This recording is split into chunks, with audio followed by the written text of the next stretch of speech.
Just have to take a quick minute to thank our sponsors, Yellow Dog Paddle, Mackin's Rip and Lips Fishing Trips, NJFishing.com, and 8 Ball Sport Fishing. Also have to thank our supporters, Mike K's Guide Service, Psycho Jigs, Lip Glue, FC Fish Company, Nor'easter Hardcore Apparel, Hoggy Time Jigs, The Mimi Sick, and The Gambler.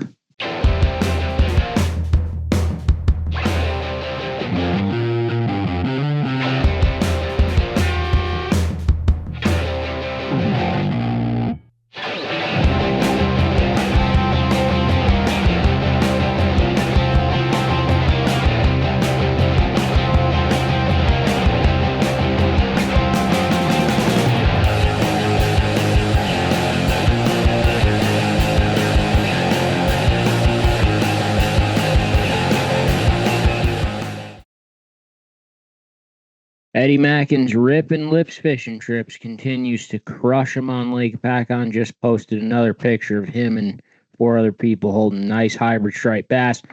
The hybrid bite on Lake Hopatcong is picking up and is pretty much on fire. Call Eddie Mackin today for all your Lake Hopatcong needs. Also still has the pontoon boat available if you want to bring a group larger than usual. And the red-eye trip if you're by yourself. So call Eddie Mackin for anything you want to do, basically, on Lake Hopatcong. Hello, and welcome to episode number 113 of the NJ Multispecies podcast. I'm your host, Joe Santiago. As always, my partner, Chris Pereira. What's going on, man? There is. Tonight, we're going way back. As I just said, episode 113. We're going back to episode 2's guest, Mr. Justin Lerner. Very well-known angler here in the state of New Jersey. Has moved to Florida ever since, but still occasionally flies in and surprises us with some giant Jersey fish anyway. Loves to send us all his Snook and Florida catches. Dude, sometimes he doesn't even tell us. He just appears here with and you find out because he posts a picture of a big brown trout or something. I was actually funny. This year, I don't know what you were doing something. You were somewhere and Chuck called me to go fishing and he said, "You want to fish Sunday?" And I said, "Yeah, I'll go." And he's like, "All right, it's going to be me, you, Alex, and Justin Lerner." And I'm like, What? Yeah, me, you, and Alex, and I'm like, Justin Lerner's coming here? He said, yeah, he's coming in for the weekend. We're going fishing. He didn't tell anyone. Like, he's coming. Trip ended up getting canceled because of the weather. But, yeah, he's sneaky. We'll ask him about his sneakiness when he gets in here. Before he comes in, fishing over the weekend, you went fishing with Jerry Zagorski from NJFishing.com. Looks like you guys had a good day, decent day. You're calling it a shitty day. Jerry's telling me it was a really good day. I didn't say it was a shitty day.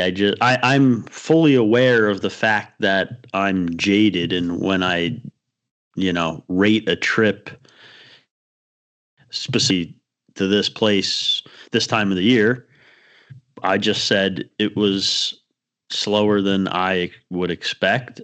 But this year, that seems to be the story. It's very inconsistent, but I didn't call it shitty. I mean, we had a great time one way or the other, and we caught some fish, and some of them were nice fish. I'm not going to complain about that at all. You're being jaded, definitely. But yeah, the smallmouth bass fishing and largemouth bass fishing continues to be decent. The hybrid striped bass fishing is getting better and better by the day. Both Mackin and Mike Herman, Yellow Dog Paddle, are both on them. Separately on 2 different bodies of water. Both have some nice fish coming in. Saltwater-wise, Fishmonger is absolutely destroying the Fluke.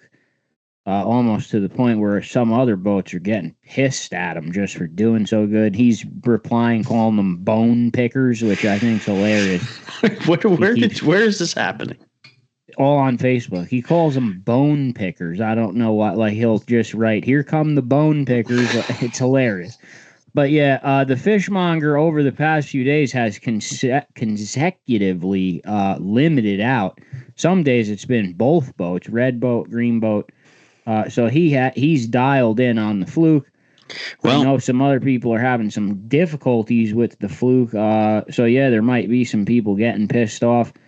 And we are supposed to be on the Fishmonger this Sunday, so I'm planning on the Fluking taking a major nosedive sometime this week near the weekend. Yeah, that'd be I was gonna say you might as well call Jerry right now and tell him to enjoy the fluke fishing this week because it's about to come to an end.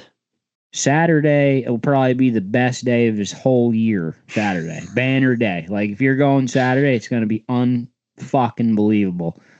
Sunday is gonna suck. Just the way it always goes. But no, I'm hoping for a good trip. Hey, real quick. So I was at the RVTA picnic last Thursday, and I talked to some guys, and I forget the one guy's name, but he was telling me he listens to the podcast. He's probably listening to this right now, and he told me how he listens to it with his kid. And so now when you curse, I cringe a little bit because I wonder how many people listen to this and have their kids listening to it. Yeah, Deuce, you should bleep the curse words out.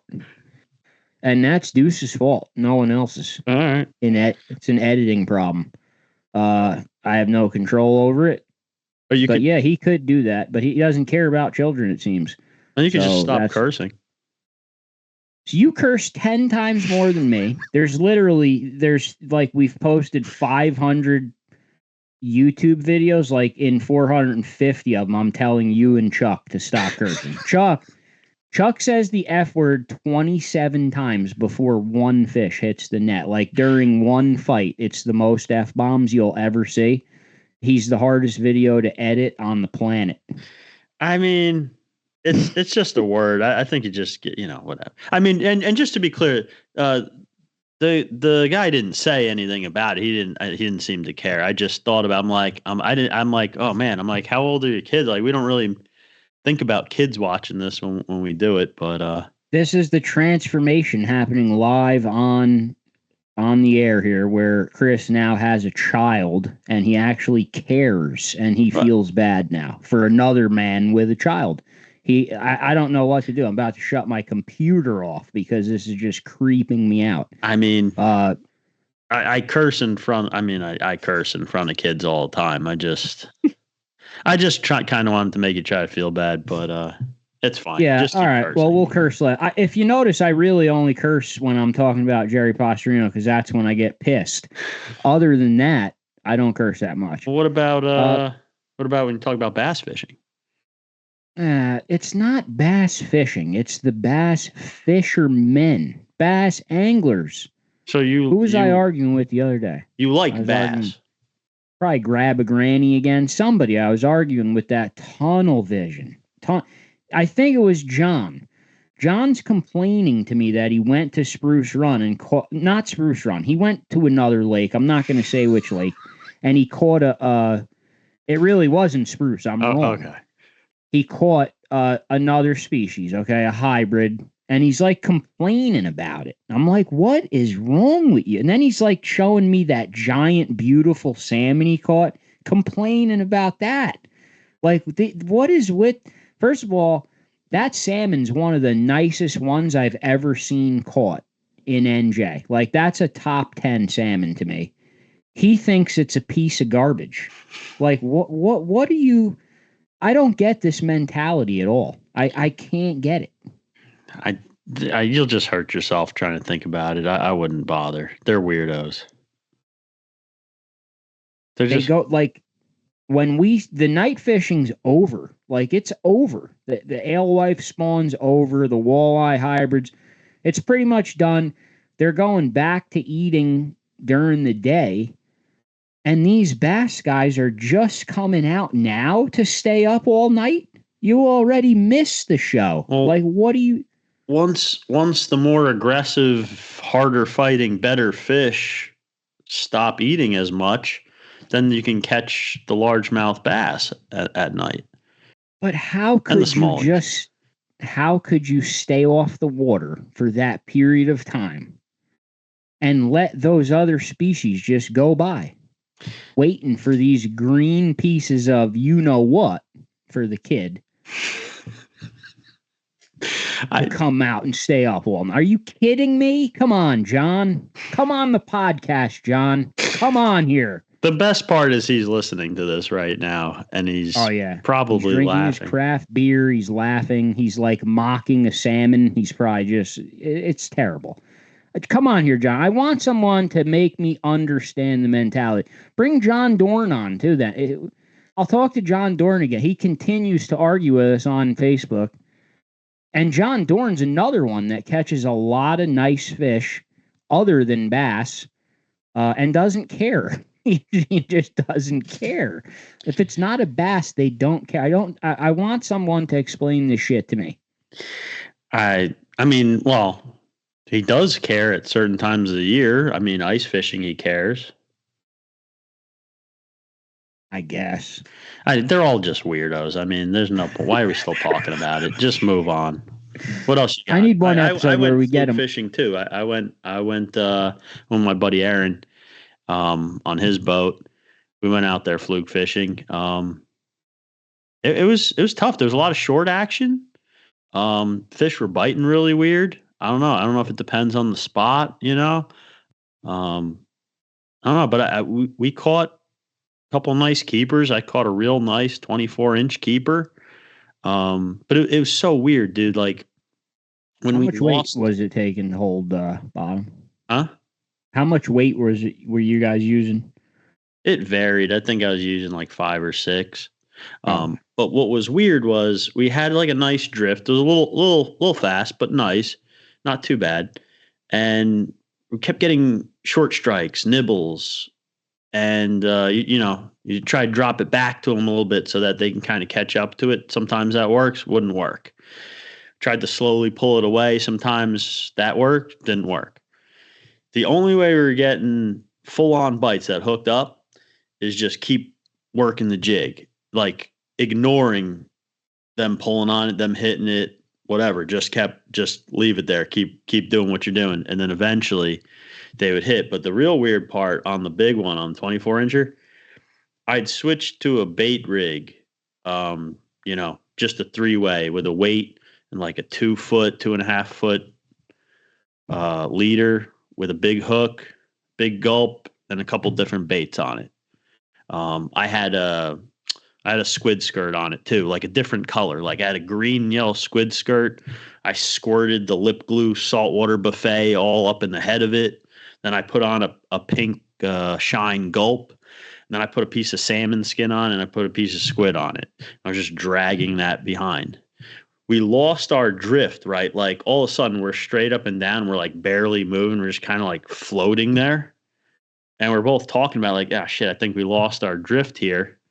All of a sudden this 24-incher just sucks the whole thing down. Boom. So you at one point traded off like your bucktail teaser rig for just a plain bait rig? Yeah. And you know why? Because I don't know if you remember, there's a couple of times I've been on the Fishmonger and Jerry's girl, Marie, she's just using a bait rig. Like everyone else on the boat, all these guys, we got bucktails, we're jigging bucktails, doing all this other stuff, trying all this crazy.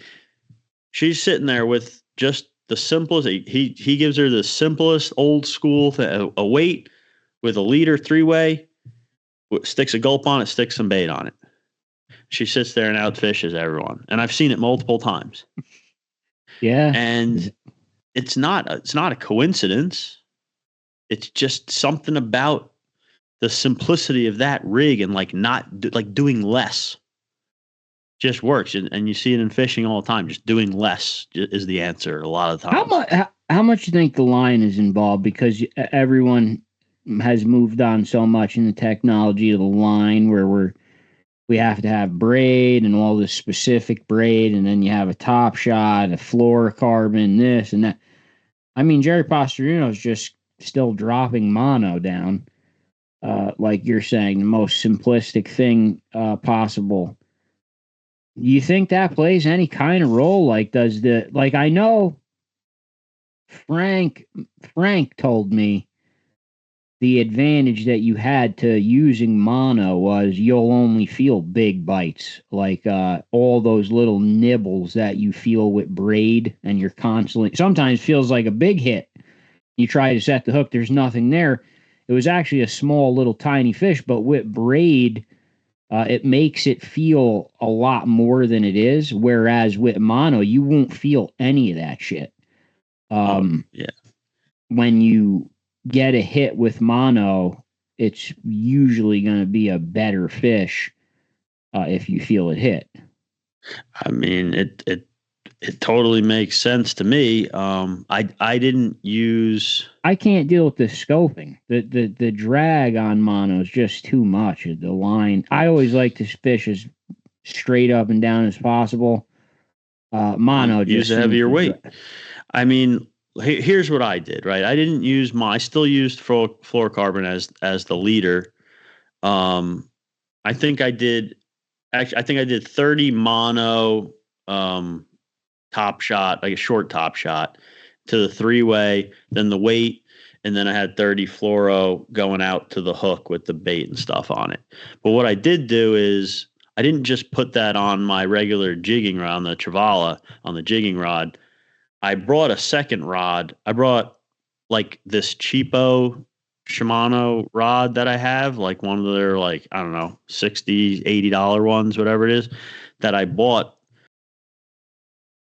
It sometimes, I mean, those tiny fish with braid will continuously make you try to set the hook up and down. You wouldn't feel them with mono. The bait will drag the bottom more. You'll change your bait less because you won't know it's gone or stolen. And it can lead to other shit, but yeah, you'll feel a lot less too. So I think our guest's ready to come in. Deuce, is Justin ready? Yellow Dog Paddle, yellowdogpaddle.com. Mike Herman continues to tear it up on Round Valley, bringing in beautiful trout. But also now he's throwing in some beautiful hybrids. Saw some nice pictures the other day of Kyle Thomas with some hybrids. If you're looking to get on a hybrid striper bite, Mike's on them right now. Also still offering the fishing lessons if you don't exactly want to buy a boat, but you want to learn the way that they do it and set their boat up. I mean a trip, buy a trip. Mike will teach you exactly how to set everything up for your own boat. So a lot available. Check out Yellow Dog Paddle today. Okay, so our guest is ready to come in. As I said before, taking us back, episode 113, going all the way back to episode number 2. Welcome back to the NJ Multispecies podcast, Mr. Justin Lerner. What's up, Justin? How's it going, guys? Thanks for having me. For those of you who haven't seen episode 2, Justin is a multi-species angler. Fished most of his life New Jersey, has a really impressive track record of some pretty impressive fish from Jersey. Now lives in Florida, has some very impressive fish from Florida. And more recently, now you're just all over the world now, posting all kinds of stuff from all other countries. It's not new.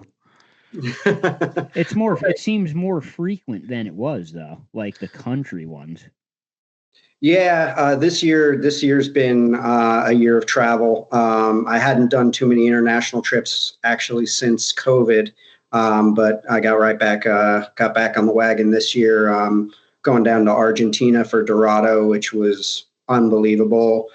Canada for bull trout, which is being a trout fisherman has been a species that's always been really high on my list, and honestly is pretty rare in the United States. I mean, they do find them in Montana, but you're legally not allowed to target them in most rivers. So you can't even, you might catch one incidentally, but you can't go out there trying to catch them. And Alberta, Canada is really the hot spot to go looking for them nowadays. So what are they, native? Why can't they target them in Montana? Well, so due to, they require really cold, well-oxygenated water. So habitat destruction, they've just become really rare. But they're like native, or? Yes. Yeah. They're native char species. They used to be found in like Northern California, all across Oregon, and most of the range, they don't exist anymore. Wow. So I know you were saying, I think it was the Dorado. You said that was your new favorite fish ever. Definitely freshwater fish. I mean, they're they're as close to they're like giant freshwater bluefish. I've never seen aggression like that on freshwater fish. I mean, you'd see bait fish. We were fishing below a giant hydroelectric dam, and you'd see bait fish come through, and they would just erupt on them on the surface, coming out of the water, chopping them to bits. They have ridiculously strong jaws and big teeth. And, you know, I fished soft plastics for them on a couple of times. I mean, they were, when they were on, they were hitting everything. But soft plastics lasted one bite, not necessarily one fish, one bite, and then they were cut. Most of the wooden plugs and stuff lasted 2 days maybe before they were just completely destroyed. And we fished a lot of top water for them, and it's just incredible watching a 30 to 50 pound fish come out of the water on top water in like 3 feet of water. Because you're fishing. What are they most closely related to? They're not a trout, right? No, they're not. So they're related to. I think they're actually closest related to tigerfish in Africa, but they basically have adapted to the river environment. So they're found mainly in rivers in South America, and the major fisheries are in Bolivia. There's a major fishery, but the lodges there only allow you to fly fish for them. But there's small crystal clear rivers, just like trout streams in the jungle, that you can go and catch them on fly. And those fish are typically smaller. They're also found in several rivers throughout Argentina and Uruguay. We fished the Uruguay River right below the Salto Grande Dam, which is where you find the largest ones. And they just basically hang out below this hydroelectric dam and just feed on everything that comes through there and just get huge. Now, where would you rank these golden Dorado against like largemouth bass? They're like almost as cool as them, or? Personal opinion, it's not even in the same category, not even the same. I mean, I don't know. I've heard rumors that largemouth bass is Joe's favorite fish. He denies it. There's nothing wrong with anybody having anything as their favorite fish. Personally, I mean, you know, I prefer the Dorado. Joe, what do you Dorado, think? Yeah. I'm with the steelhead and the tog still. Yeah, the bass is okay. I'm all right with it. I don't like bass anglers. I don't like the bass angling community. Fair enough. I like multi-species anglers. I think Which you I love. actually I think realized. you, I think Joe. I think you love largemouth bass. I think you love largemouth bass, and you don't want to admit it. I like largemouth bass when they're biting. I mean, whatever. I'm not working for them. Like, if you're going in a tournament to flip all day to get 5 of them, that's just no. There's better things to do than that. I think you love it. Oh, Christ. Justin, what I was going to say was when I started this podcast, when we started the podcast, multi-species fishing, I thought there was going to be a lot more of them out there than there actually is. We start to realize now there's really not as many as we thought there was. Yeah. And a lot of the ones that think they're not. Right. What do you feel? Because you're definitely one. You're a true multi-species angler. You're always excited about the next adventure. What's the next thing you could go after? I mean, what's your opinion on some of this tunnel vision that we get all this flack blowback for with this bass shit? I mean, honestly, I don't get it. There's so many cool species to target. I mean, even, you know, forget even traveling internationally. I mean, New Jersey, North Jersey has a ton of different awesome freshwater species to target. I mean, you don't even have to leave the Northeast. You know, there's really cool saltwater species to target. There's cool freshwater species to target. And I mean, I think being a multi-species angler makes you a better fisherman because you have to learn a lot of different techniques to fish in different environments. And a lot of that will translate across to new situations. But I don't understand just going out and targeting the same species day in and day out. How much of that has helped you? Like, I mean, from all the stuff you learned in your life in fishing in New Jersey, how much of that are you using when you're in, Dorado fishing? Well, so Dorado are a riverine species and they act like trout. So there's something called convergent evolution where species that are totally unrelated on, most usually on different continents evolve similar characteristics to live in similar environments.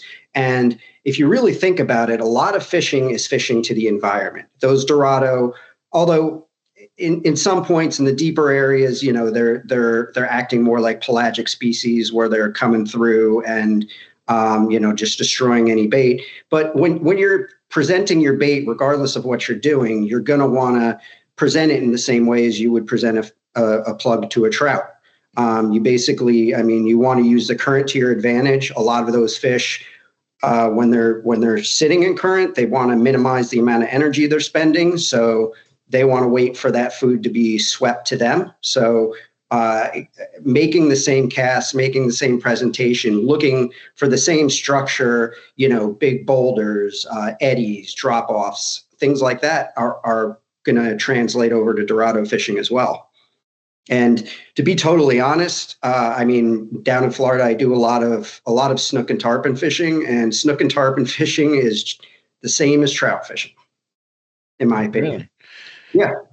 Yeah.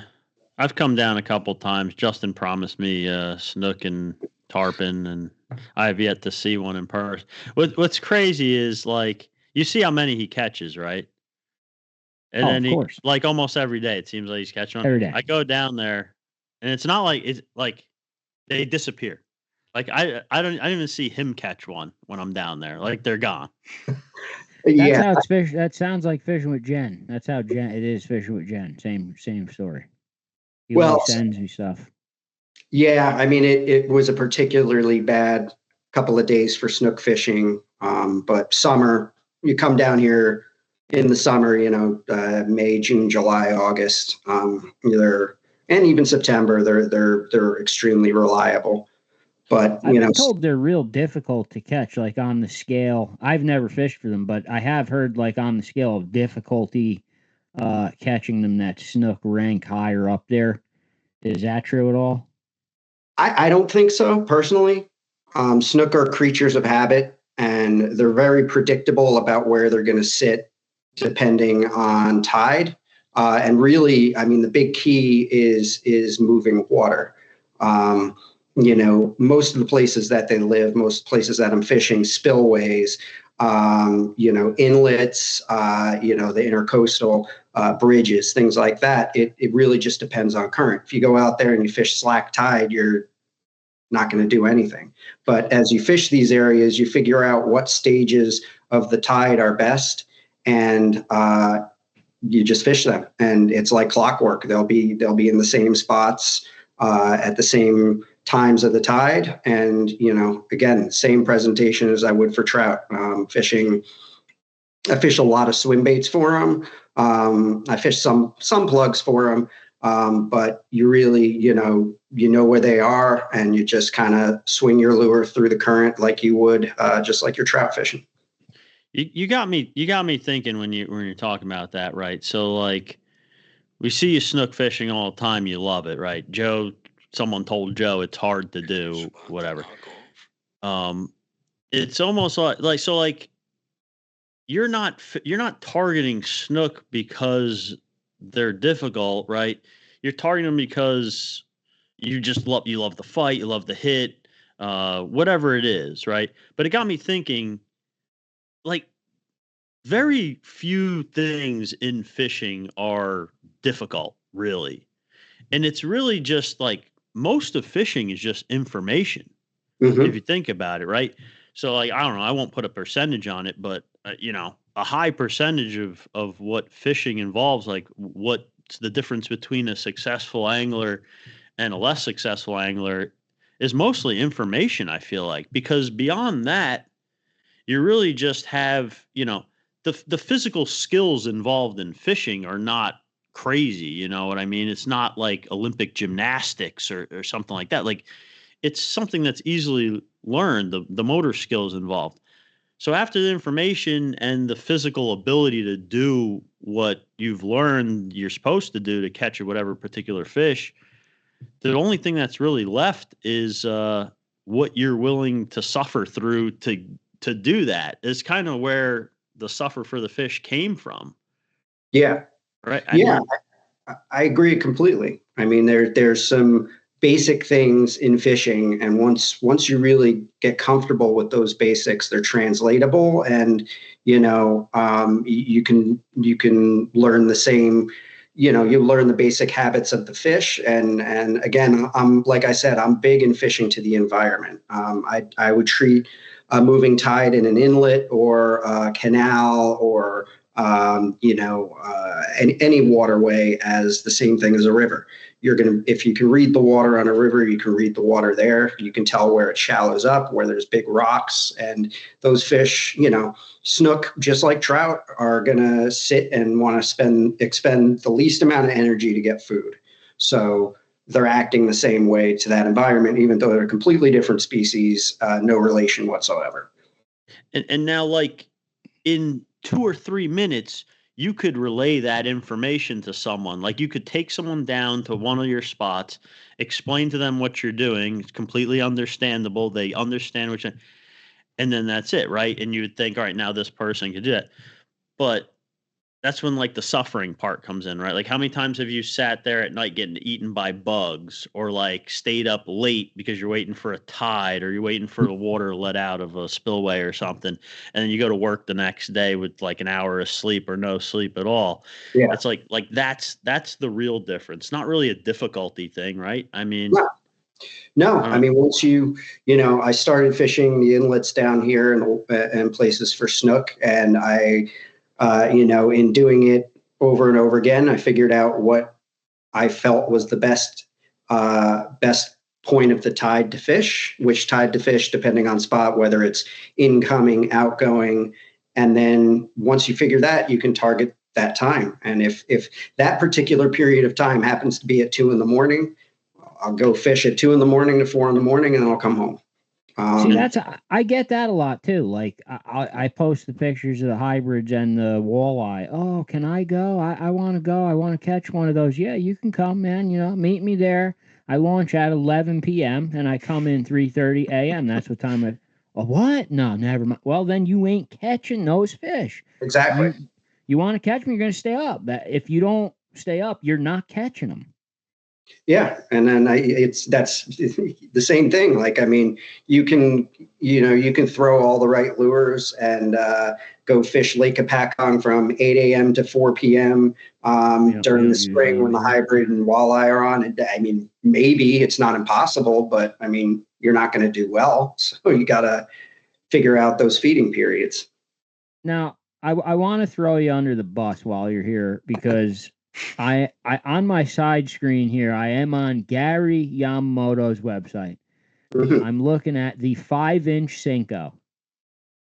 Okay, the normal 5-inch Senko. It's available in 154 different colors. Now, you made a statement on Facebook and said color does not matter 99.9% of the time. So explain to me why bass fishermen are buying this worm in 154 different flakes of. Okay, I'll tell you. Maybe I'll dial back my statement to 98% of the time. But okay. I mean, well, wait, hold on. Before you start, I mean, you have a fish, like you have a marine biology background in college, right? So like just explain like the way like is all fish's vision the same? I doubt it, right? No. Is there any generalizations of like all fish vision as far as color is concerned at all, or are they all different? No, I mean, in general, inshore species and shallow water species are able to see a little bit of a wider range of colors. But while offshore pelagics like tuna and marlin, I think they can only see 2 different colors. Blue is one of them. I'm trying to think of the other one. When you say they see colors, do they actually see colors like we see the color, or is it just a shade of like a black and white? Well, they'd see color as we see color, but the color of a lure above the water is not the same as the color of a lure below the water. I mean, it depending on the tint of the water. I mean, it's going to look similar in crystal clear water, but most of the places you're fishing for bass, anywhere you're fishing, you know, a lot of freshwater, there's tint to the water, and it might be dirty. Those colors are not going to look the same, and they're not going to appear the same to the fish. But you really truly believe if I'm going to run in Dick's and I'm going to grab a pack of Senkos, I need some 5-inch Senkos to take my kids bass fishing. You don't think it matters which bag I grab? It's not going to matter. So I don't do a lot of bass fishing, but I really, from all the other species I fish for, I don't. I mean, if you go through my trout box, I have pretty much one color of lure, and it's just because I like that color.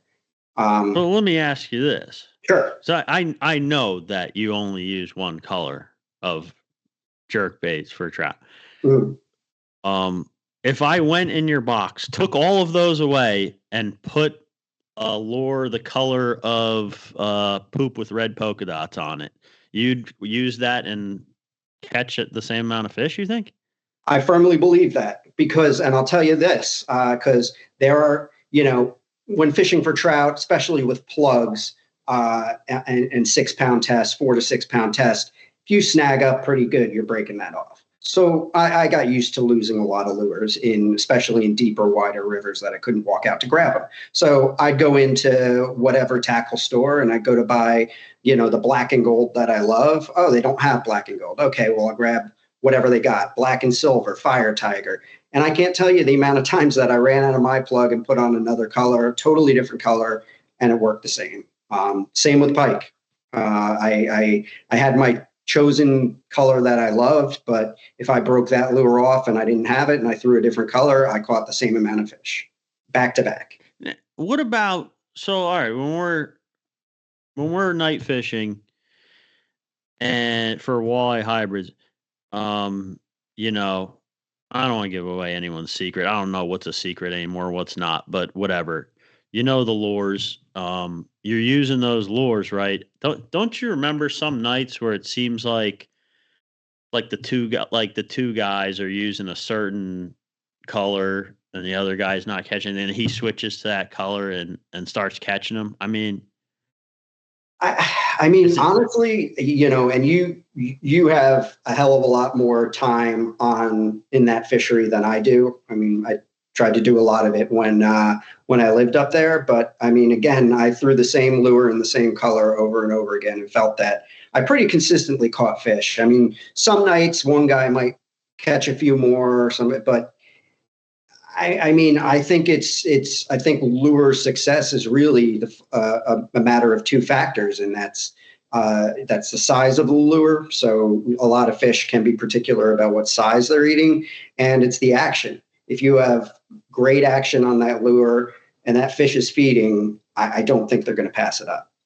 I think too, those the night fishing lures, I mean, even though the colors get all crazy and all over the place, there's really like only two bottoms. It's either a dark bottom or a light bottom. Like the bottoms don't change much. Well, I was going to say, what about the contrast in colors? Like an all white lure versus a white lure with like, you know, like a Wonder Bread one with like yellow, blue, red, pink dots all over it. Like, is the contrast, do fish react to a contrast in colors, like biologically?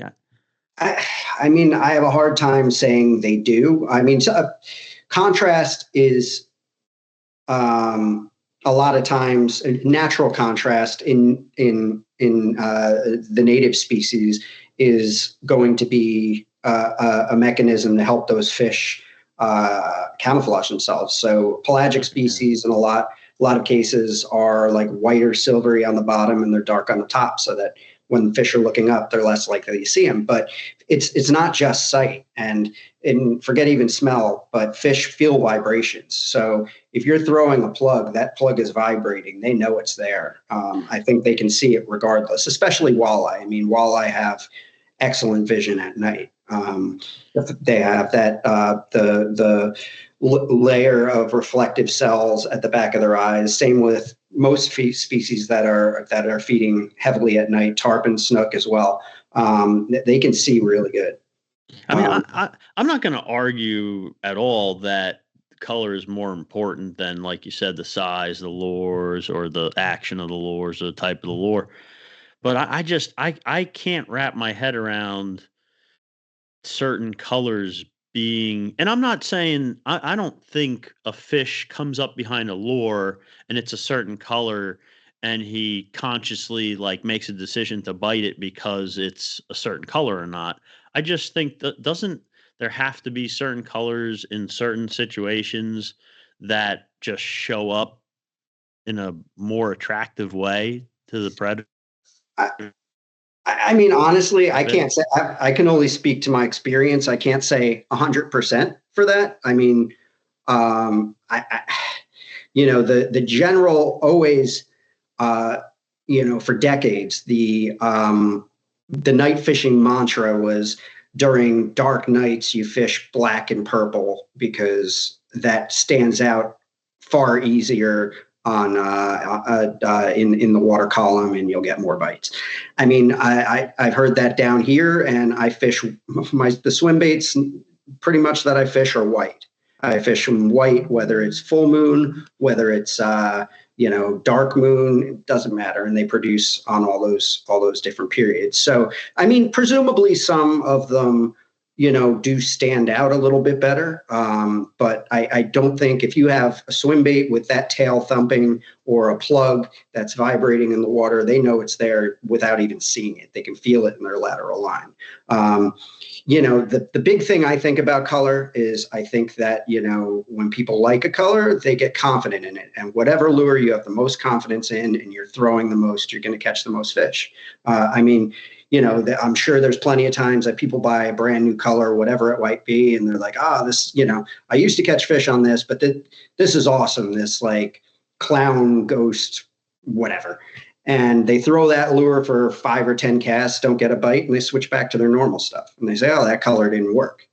You just didn't give it the time of day. I mean, you don't have enough confidence to keep throwing it. Exactly. If you keep throwing it, you're going to catch fish if you have confidence in it. I mean, as long as you're matching their natural prey and the size and action is good on the lure. It's funny how you mentioned the white swim bait, because Roger I, when he was on here, he raves about the Gulp jerk shad. Mm-hmm. And I kind of picked his brain on how to do it and stuff. And I asked him, why do you use the white one? Oh, no, it don't matter. Grab any bag. Really? Yeah, color don't matter. I just grabbed the white ones because I could see them the fastest on the show. Yeah. But he pretty much said what you're saying, that the color didn't matter either. I don't know. I don't know enough about it to argue against it. Here, look, I respect what you're saying.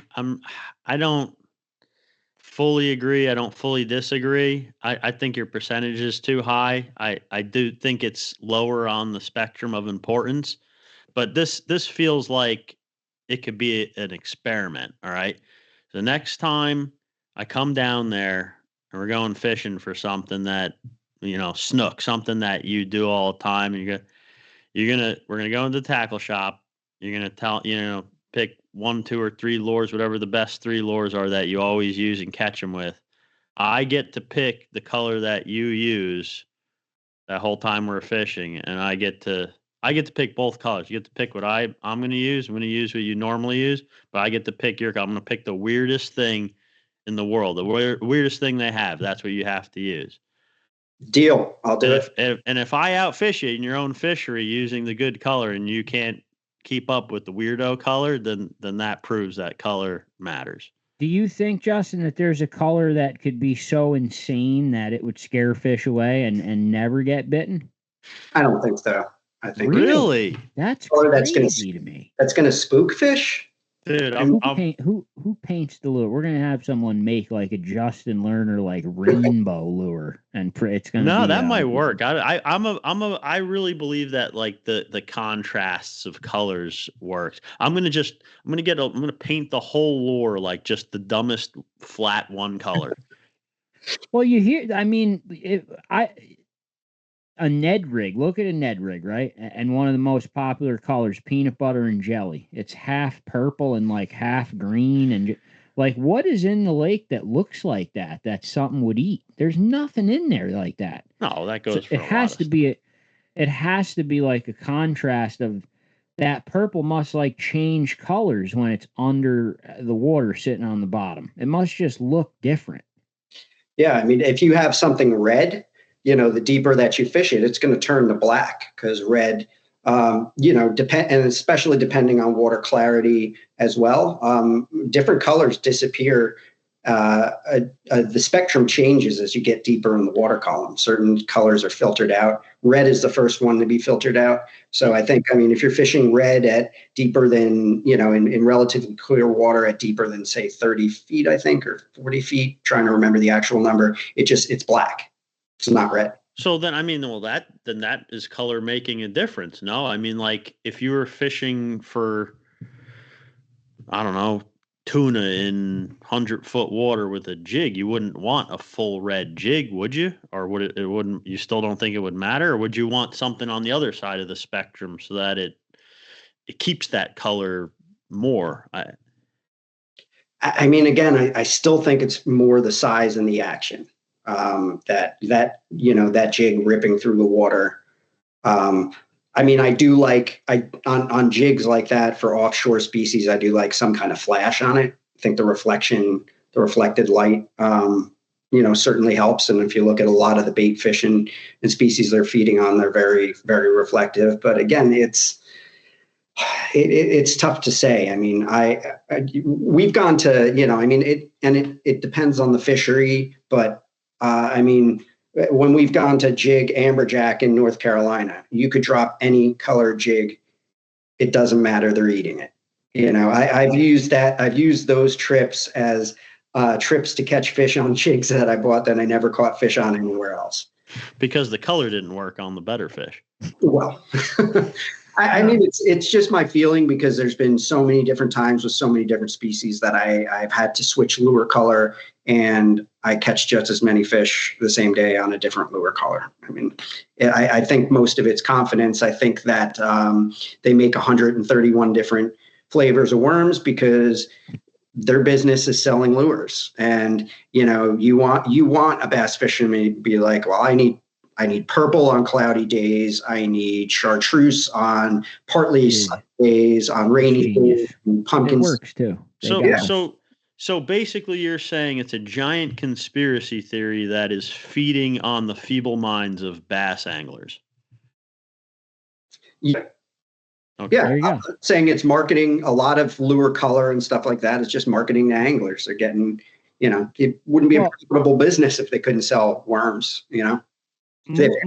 Moving right on from the color question, I want to ask you the next one. Mm-hmm. Now, most of the people in New Jersey, when they jump on a party boat or a charter boat, the mates put the trays of bait out. Everyone will just grab the bait, put it on, drop it to the bottom. For some reason, if you do this same ritual, but in freshwater, everyone loses their minds. Bait, I'm not sure. It's the most triggering internet thing I've ever seen is this freshwater bait shit. What's your take on this? Like, people are mad about people catching fish? I'm glad you asked that, Joe. It's elitism. It's a lot of it's jealousy.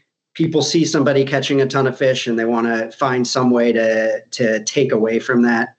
Look, most of us, I know I work 5 days a week, so I got to fit some fishing in during the week and some fishing on the weekends. And I'm going to use what's best and what's going to give me the best chances to catch fish. That's it. It's that simple. And there's nothing wrong with using bait for anything in freshwater. Got the same thing down here. Most of the time I throw shiners for peacock bass. you know, a lot of guys down here turn their nose at it. You know, I've seen too many times where I've come up upon a school of very large peacocks and they will turn their nose up at lures, but they'll strike a shiner in a second.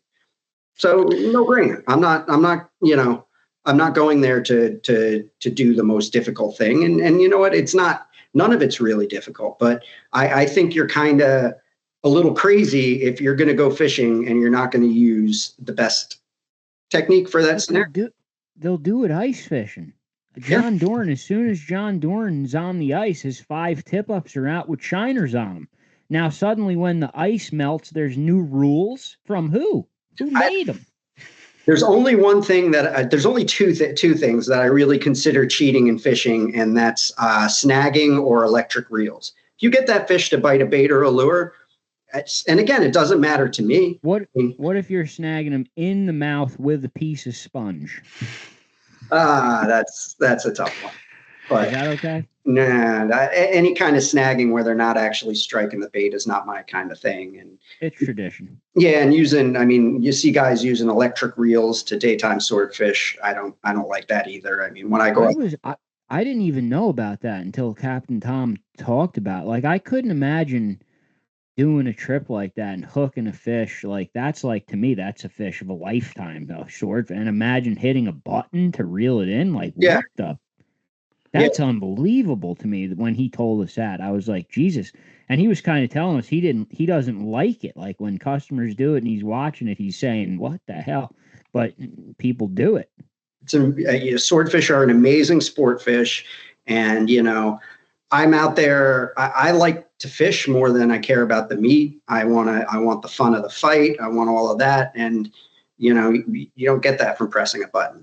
That's simply just putting meat on the deck. And it's actually less sporting than longline fishing, because a lot of longline fish or buoy fishing, which is the way they commercially fish them down here, because you're actually hand lining those fish in.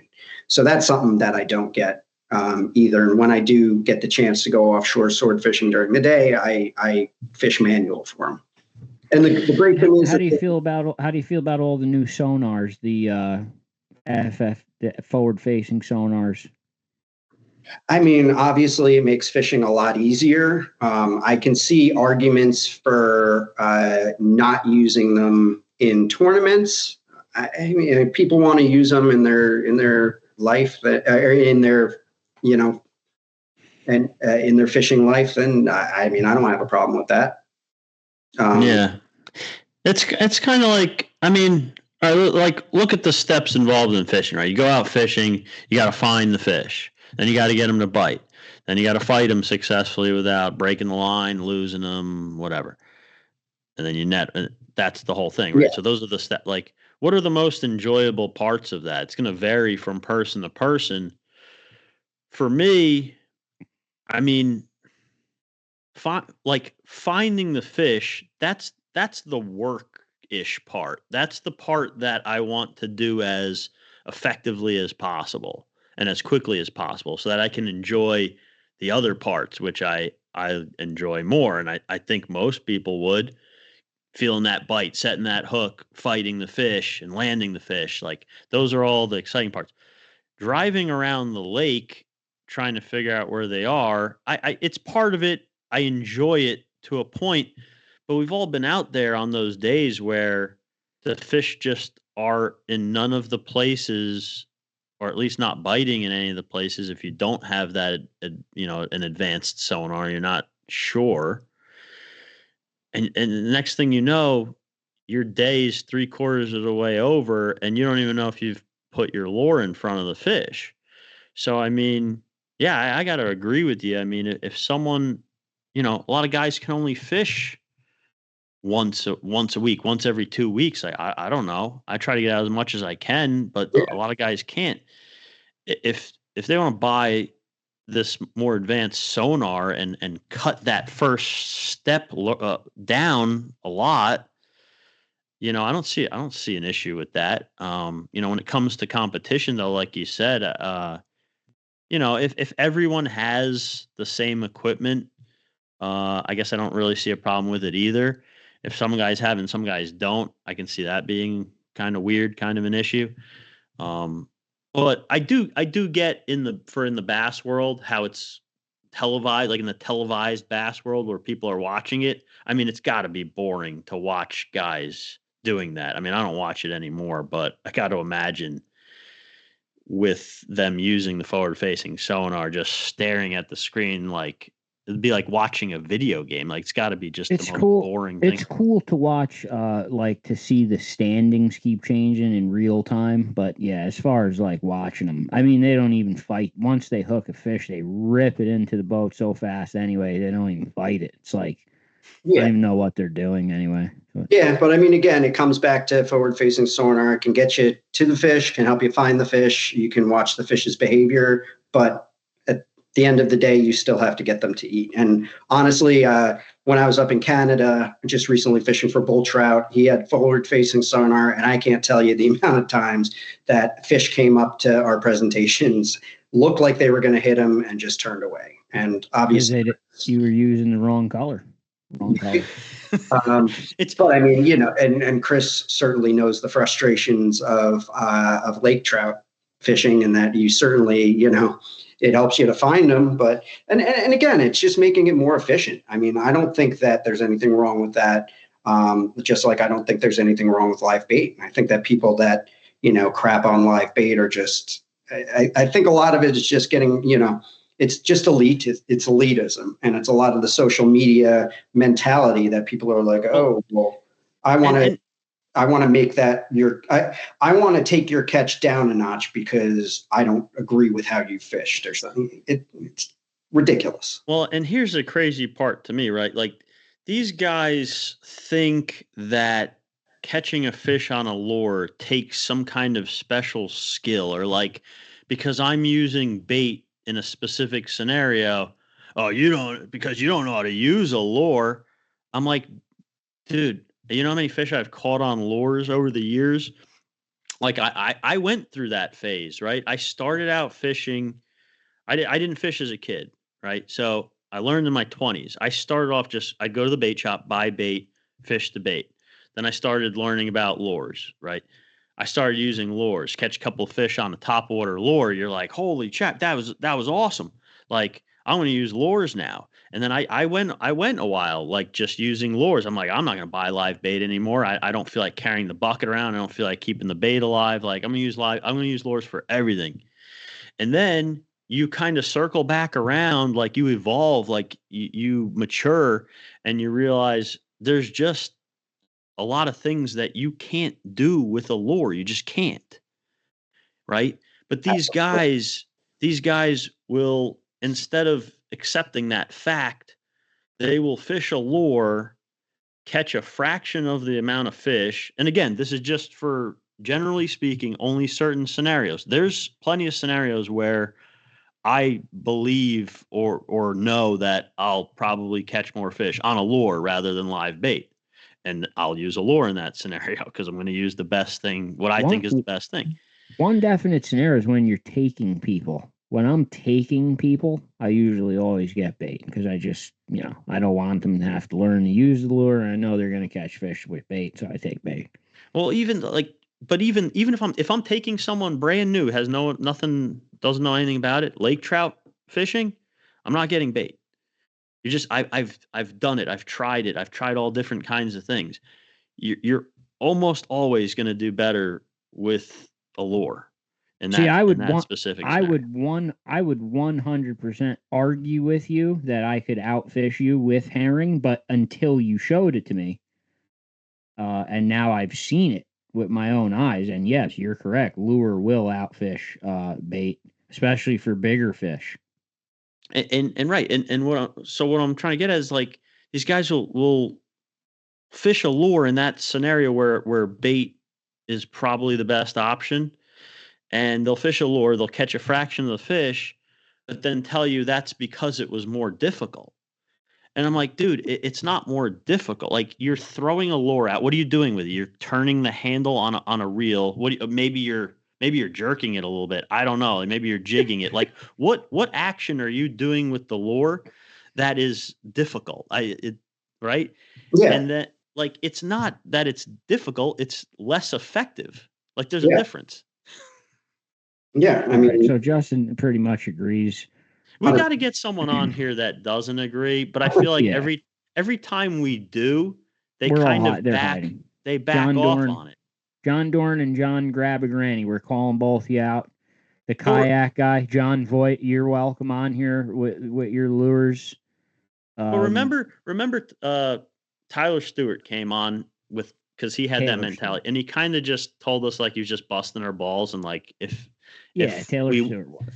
Because I mean, he does love throwing giant glide baits, but I've seen him saltwater fishing and using all kinds of bait and shit. So I know he's just breaking our balls. He knows to use what the best thing is. loving to use a certain technique or lure, that's totally, you do whatever you want. Yeah, that's a whole nother thing. Don't try to tell me that throwing a jerk bait or a jig is more difficult because you caught less fish doing it while I'm catching 8 times the amount of fish on bait, like on a float. I mean, now it's you're just less calling out effective. like that glide bait. Now that's a whole nother thing. Let's call out everyone. BFS. Call them all out. Glide bait people, musky fishermen, stripers, surf anglers. How about unless you put a snorkel on and swim down and actually physically grab the fish with your hands? Now that's difficult. Unless you do that, I mean, how far are you going to go with this? Like, well, they take it too far. I mean, it's a picture of a nice fish, like it, and move on. Exactly. You don't have to post, bobber, another bob. Like, just go to bed or something. Like, bobber's in the background. Yeah, it's but Joe, you do realize, right? Like you're on our side this argument now. If I now throw out the fly fishing scenario, now you're gonna jump to the other side and say, "Oh no, that is more difficult." It's not that it's more difficult. It takes longer to learn it. It mechanically, like casting a dry fly mechanically is. It's something like that can be 5 done minutes, 10 minutes. Like, what are you talking? Like they have contests over dry fly cast, like an art form. Like they don't have like who could cast a Rapala farther. It's just ridiculous. It's a dry fly. It's like a whole nother thing. They do have contests of who can cast a bait caster the farthest. I'm just going to throw that out there. Well, whatever. All right, Justin looks like he hates us. No, hey, I love this, man. Justin, before we let you go, we know that you're not only a world traveler of fishing, you're into music. You do live concerts at bars all around the area. Do you just want to give a good plug for anyone watching where they could follow all your music and fishing stuff? So fishing, go to Justin_Lerner_fishing on Instagram. And my music is Justin Lerner Music on Facebook. You can find all the information there. Justin, I want to thank you so much for taking the time to come on here and talk to us again. It's always fun. We were talking about what a sneak you actually are before you came on, so you might see that. You do sneak into Jersey, catch some nice fish, and leave without us even knowing you're here sometimes. But yes, we do want to thank you for coming on and hope to fish with you soon. The last time I was supposed to fish for you on the Thaiman, the weather blew us out, so I didn't get to fish for you again. But hopefully soon. Absolutely. And always a pleasure, guys. Great talking with you. Yeah, absolutely. Hopefully we could get Joe to come down. Like I'll come down to Florida to fish with you with Joe, but we're gonna have to drive because Joe's scared We'll drive. Joe's scared of airplanes. We'll catch all kinds of stuff we'll catch one fish in every state on the way there. We'll make it a challenge. That actually doesn't sound. That sounds kind of cool. All right, Justin. Thank you so much. All right, take care, guys. Talk to you soon. All right, later, man. Bye. Yeah, so I found that 8-ball sport fishing at a Point Pleasant offers extreme flexibility at an incredibly affordable price. Me and Chris are starting to use Captain Dom for all of our charter needs. Even does after work trips for stripers on mini rods. Sea bass during sea bass season. Shark fishing, he's huge on. Very affordable, guys, out of Point Pleasant. Real nice boat. His mate Kim is unbelievable.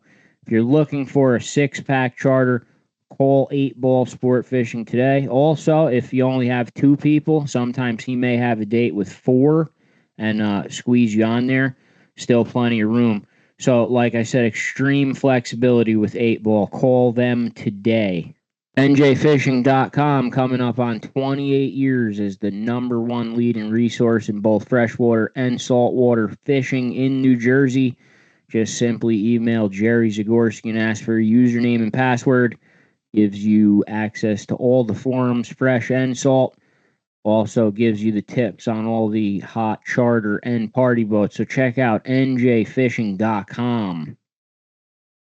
Yeah, so that was a really interesting perspective he had there with the color, because what he said, you don't actually take the time to use the lure because you don't have confidence in it. And he's right, because if I'm throwing a lure that I, have consistently caught fish on over the years, put a different color on, couple casts and no fish, I'm ready to go back to the old one. And I think maybe he could be right. Maybe if you stuck with that new color and had confidence in it, fish with confidence, I don't know, maybe something could happen. I think, like I said, I think there's one way to almost kind of prove this, either right or wrong, is you go, like I said, I'm going to go fishing with him. You can really do it then. You go fishing with someone, and you can even do it lake trout fishing with me, right? You can come lake trout fishing with me.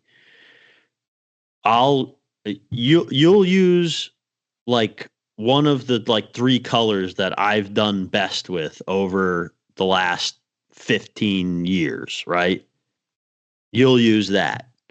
As you haven't lake trout fished as much as me, but you're using the color that always, and then we give me just the dumbest color, like the color that you think would never catch a fish in the world, just something ridiculous.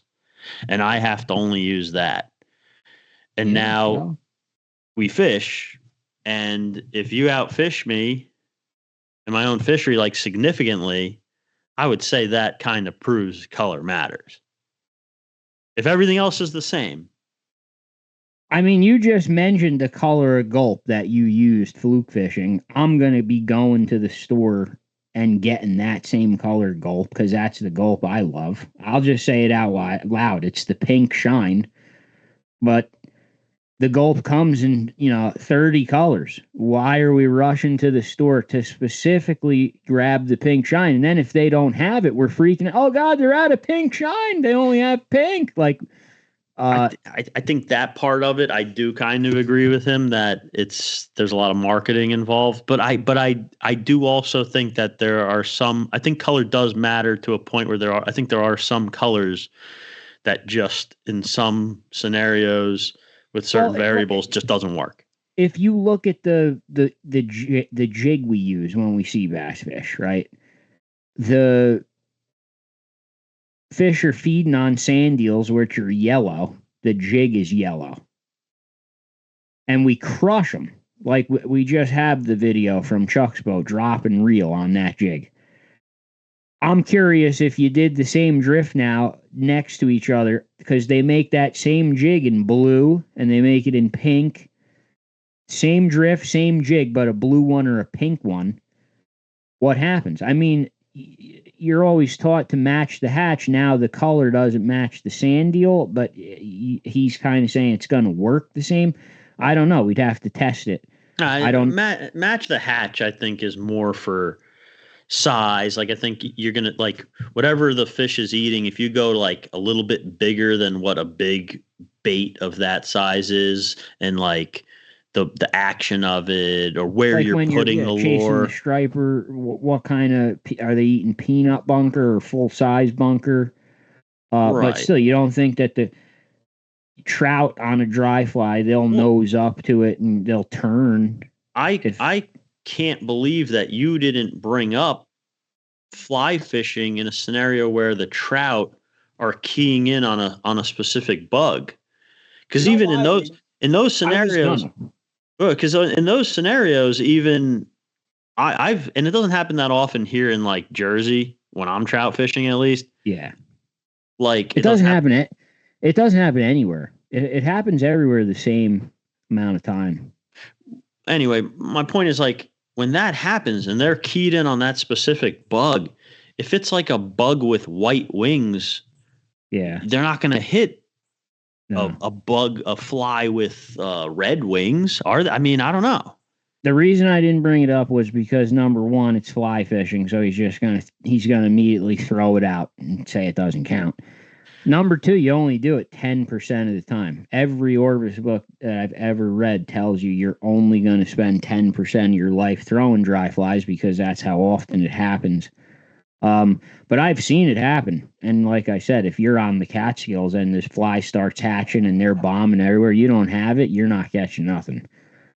You could try to get as close as you can.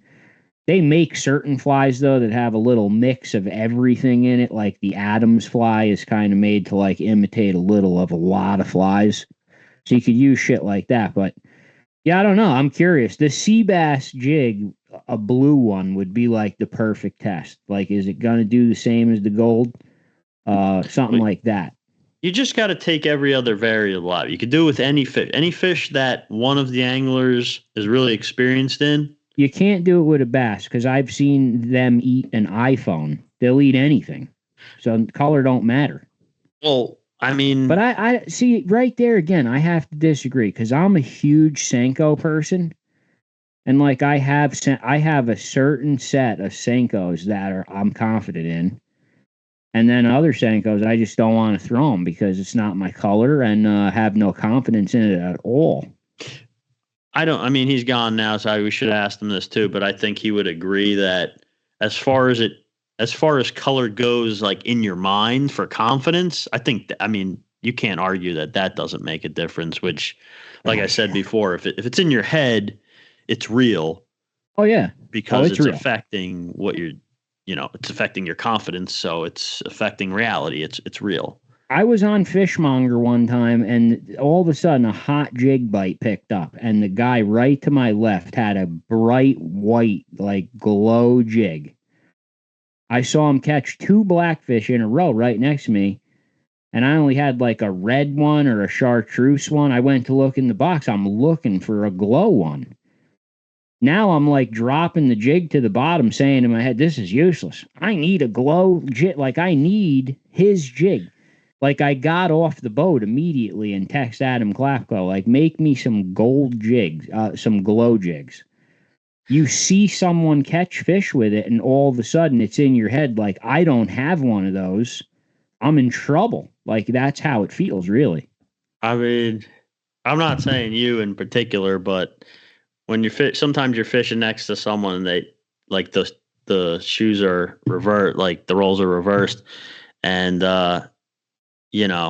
they see you catching more fish than them on something specific, and they're like, oh, dude, like, and just, in your head, like, you've been watching them fish all day, and you're just like, dude, I could give you a whole bag of these things, and you still ain't going to catch shit. Like, there's other variables involved. Some people just suck ass. But, I mean... I do think color matters more than 98. He dropped it down to 98%, but I think color matters more often than that. But I do think I do agree that it's low on the importance factor, well below the size of the lure and what kind of action and type of lure it is and stuff. But all right. Well, if you watch this episode and you have an opinion on any of this, because there was a lot of opinionated shit in this episode, drop us an email at njmultispecies@gmail.com. Who's the guest next week? I have no idea. Then you're the same as me. I have no idea either. I can check. But what I was going to just say, I got it. But what I was going to say is... I know we were busting Justin's balls so he did the second episode with us. Been a good friend of mine for a long time. We used to fish together all the time. We've been busting his balls because his episode didn't get as many views as the Ted Nugent episode. So anyone still listening, want to help Justin try to beat Ted Nugent's episode? He's close, too. He could do it. Go back to our channel on episode 2. You could go back to that one and add views to that if you want, but that's kind of cheating. I was going to say, get your friends to watch this episode. Share this episode. We got more subscribers and stuff now. I think it would be easier for him to beat it now possibly. And then we won't be able to bust his balls anymore. But, I think he has. I think now there's too many people on Spotify, though. He's going to get like too many listens on Spotify, and he's going to lose the YouTube. That is true. Like the YouTube numbers just dropped because of Spotify. But whatever, we'll know. We'll tell them the truth. We know who you are. Anyway, but next week did call out John Dorn and John Grab a Granny on here. Both called out officially. John G, we know you ain't gonna answer. Dorn will answer probably, and come on, John ain't gonna answer. He's just gonna hide again. He's gonna text me and say, "Well, that shit." Whatever, John. You know you got all these opinions, but you won't come on here and share them. He could share them in the comments. That's fine too. We always try to, and he knows we always answer them. And just so everyone knows, he does have to come on here though. I will never let this podcast end until he eventually comes on here. So he has to come on here. That's it then. And him and Dwayne's another one. If you want this torture to end, you have to get John Gabaguni to come on this podcast. That's the only way to end it. It is. I'll never end it till that man comes on here, and it'll never end. We will be back next week. We will be fluking, hopefully, Sunday on the Fishmonger, so we'll have our own fluke report. And we got the guest next week is a pretty cool one. We got George Shao from Fisherman Magazine. George Shao, Fisherman Magazine, the Freshwater Reports man. Yeah, that's going to be cool. Really cool guy. I know the first thing I'm going to ask him is why the fuck he always says my name wrong when he uses me in his reports. I love it. I think it's hilarious. My first question is how come he doesn't use my beautiful picture more often in his reports? George Shao, he posts a lot of really cool stuff on the internet, and Fisherman Magazine. He does the Freshwater Report. He'll be here next week, and we're getting ready to go fluking. We will be back next week. That's it for me. I'm done. And I'm going to you forgot I'm going to Chesapeake Bay, cobia fish with Chuck Manny's guy. There you go. Shonuff Sportfishing. Yearly trip with his buddies cobia fishing. So hopefully it's better than my past trips, but I'll see you on the Monger, and hopefully I got some delicious keeper cobia. Awesome. All right, we'll be back next week. See everyone next week. Suffer for the fish, bitch.